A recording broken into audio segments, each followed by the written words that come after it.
paano po sa Mangguni? Sa bibilhin namin na bahay. Nagbigay na po kami ng 20,000 ngunit hindi po tumupad sa usapan yung nagbebenta ng bahay at hindi na po nila binalik ang nabayaran kong May 20,000. resibo kaya yan?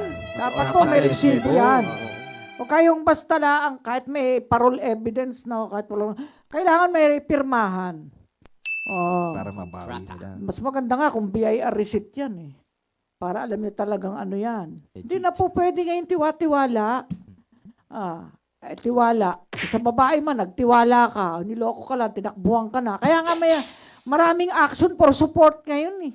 Tinatakbuhan. Pagkatapos na hit and run, takbo. O diba? Reckless impudence. Resulting to multiple lives. O diba? Resulting to multiple homicide. Yun. Kaya nga, talagang alam nyo, sabi nga din sa banal na aklat, hindi lahat ng tao ay tapat. Kaya wag tayong tiwala, pera, iwanan mo dyan.